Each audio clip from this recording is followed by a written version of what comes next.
There is something you have been carrying for a long time. A dream. Not just a wish. A deep, quiet knowing that you were meant for more. But somewhere along the way, you stopped believing it was possible. Today we are going to change that. Stay with me until the end. This is a story about a boy named Lucas.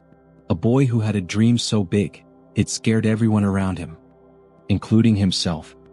Lucas was 17 years old. He lived in a small town where nothing much happened, and nothing much was expected. Most people in that town worked at the mill or the diner. That was the path. That was the plan. But Lucas had a sketchbook.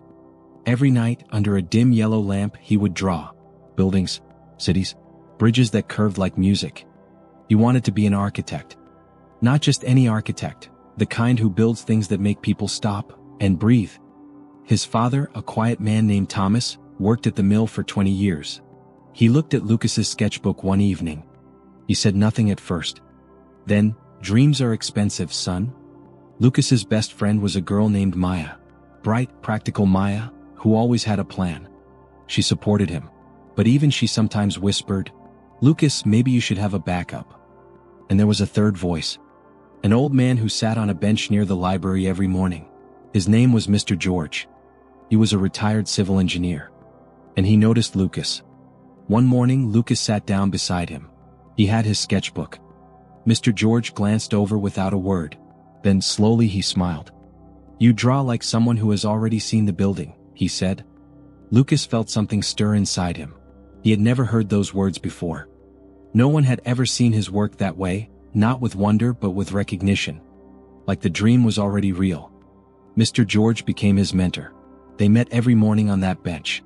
The old man taught Lucas geometry without calling it geometry. He spoke about proportion and light.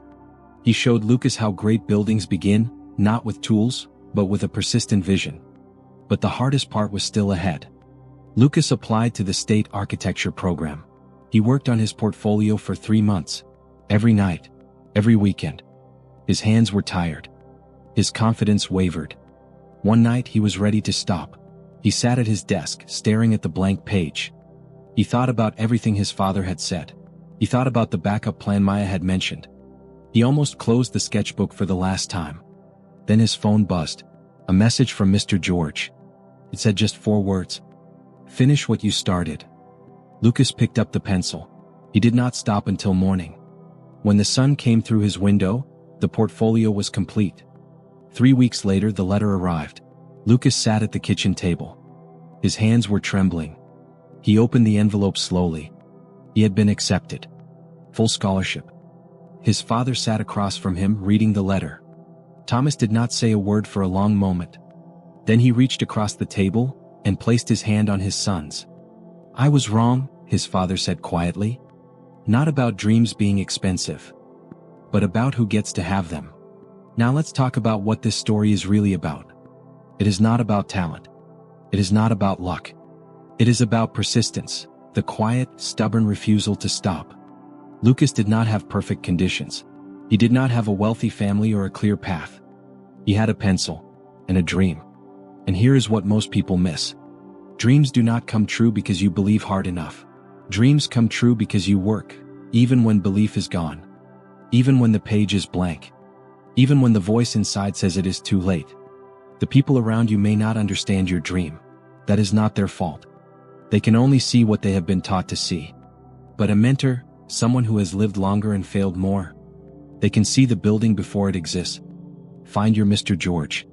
And when you find them, listen. Not because they are always right, but because they believe in what is possible, when you cannot. The dream does not belong to the fearless.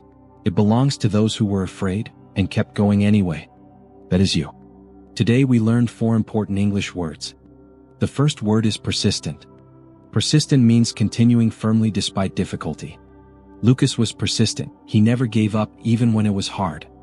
The second word is portfolio. A portfolio is a collection of work that shows your skills and abilities. Lucas spent months building his architecture portfolio. The third word is proportion. Proportion means the correct relationship between sizes or amounts. Mr. George taught Lucas about proportion in design. The fourth word is wavered. Wavered means became unsteady or uncertain. Lucas's confidence wavered, But he did not stop. So here's your question for today. What is the one dream you keep pushing aside? Write it down. Not for anyone else. Just for you. Because dreams do not die. They wait. They wait for you to be ready. Thank you for watching. If this story meant something to you, share it with someone who needs to hear it. See you in the next one.